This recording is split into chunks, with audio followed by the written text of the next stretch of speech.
Menucha v'simcha Orla Yehudim Yom Shabboson Yom Un Shabbat après la Havdalah, la conversation porta sur le Messie, le Mashiach. Le bruit courait alors que le Mashiach viendrait cette année-là. Mais Rabbeinu, Rabbi Nachman, qui n'était pas de cet avis, dit « Lorsque le Messie sera sur le point de venir, plus d'une personne criera sa foi.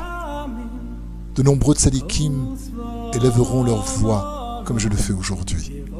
Ils crieront jusqu'à s'irriter la gorge, mais cela n'aidera pas.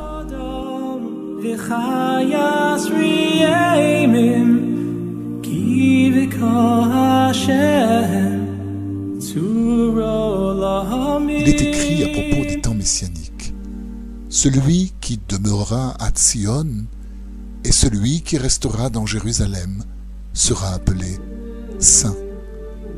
La Gemara nous enseigne que les anges chanteront Kadosh, Kadosh, Kadosh devant les tzadikim, tout comme ils le font devant Dieu. C'est le sens profond du verset. Car les tzadikim qui resteront fermes dans leur foi avant la venue du Messie mériteront que ces éloges leur soient adressés et plus encore.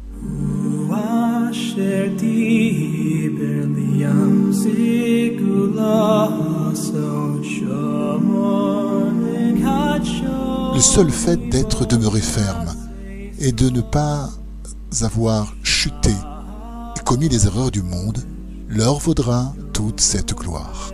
Car il y aura des chefs et des provocateurs chargés de répandre le mensonge dans le monde. Et il ne fait aucun doute qu'il n'existera plus de groupe semblable au nôtre, qui rassemble des personnes aspirant sincèrement à entendre les paroles de Dieu. Bien qu'il se trouvera encore dans cette génération quelques juifs parfaitement intègres, ceux-ci seront dispersés.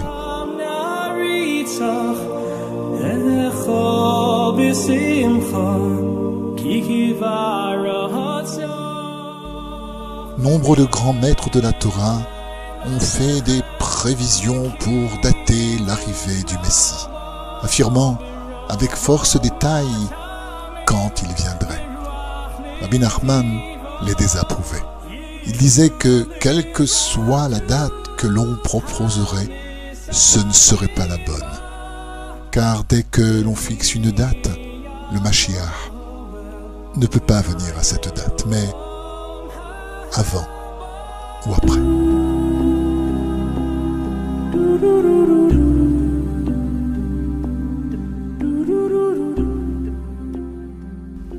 Il existe des passages du Zohar qui maudissent ceux qui effectuent de tels calculs, car une chose est certaine, il viendra soudainement et sans retard, précédé d'un grand vacarme. Chacun abandonnera son commerce, le banquier son comptoir, les hommes jetteront leur idole d'argent et leur idole d'or. Les gens pensent que lorsque le Messie viendra, le monde sera différent. Ce n'est pas vrai. Il restera le même. Seulement, tout le monde aura honte de la folie de sa conduite, chacun selon ses actions.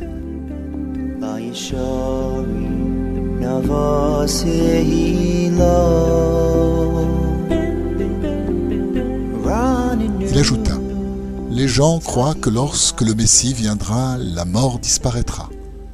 Il n'en est rien. Et le Mashiach lui aussi mourra. Rabbi Nathan, son élève, demanda, c'est peut-être le sens du dicton « Le fils de David, le Messie, ne viendra que lorsque l'on s'y attendra le moins ?»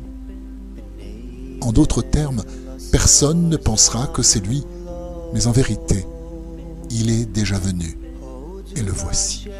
Rabbi Nachman partageait cette opinion et dit que c'est la signification du verset qui est décrit dans Jérémie, et leur roi sortira d'eux. C'est en fait Rav Nachman, dit-il avec émotion, qui dit dans le traité Sanhédrin, s'il vient de ceux qui vivent aujourd'hui, alors c'est moi. Comme il est écrit, et leur roi sortira d'eux au plus vite de nos jours. Amen.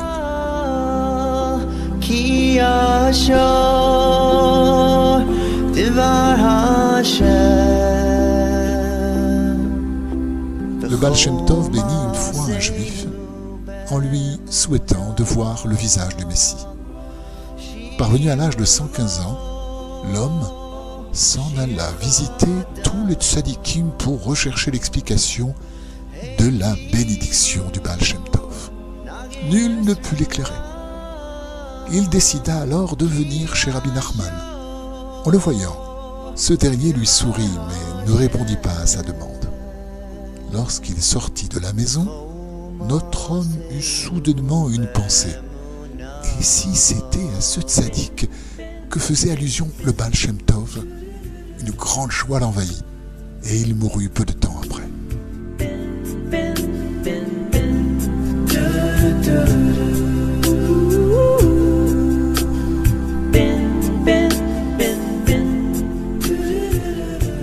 Rabbi Nachman de Breslev raconta un jour l'histoire suivante.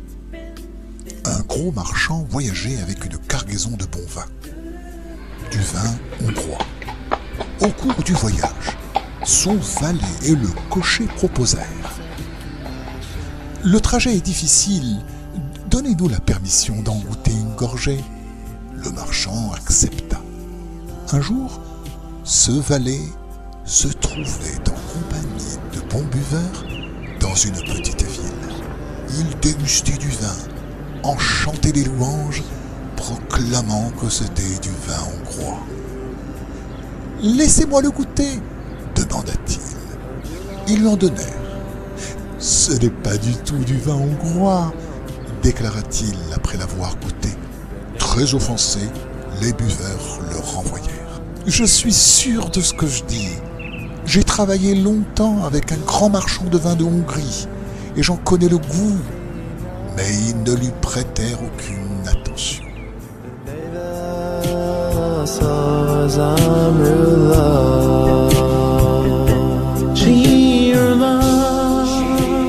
À l'avenir, cependant, conclut Rabbi Nachman, quand le Mashiach viendra, les gens ne sauront pas reconnaître le bon vieux vin gardé pour les tzadikim. On pourra tromper tout le monde en faisant passer des vins de basse qualité de Valachi ou de Stravitsa pour du vin de Hongrie. On ne pourra cependant jamais tromper mes disciples, car nous avons déjà goûté au bon vin.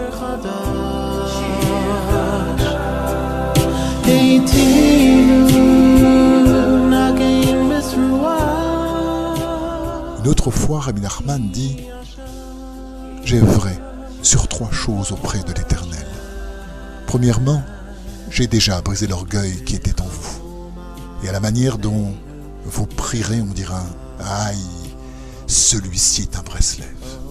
Deuxièmement, le péché vous tourmentera, mais il ne voudra plus de vous.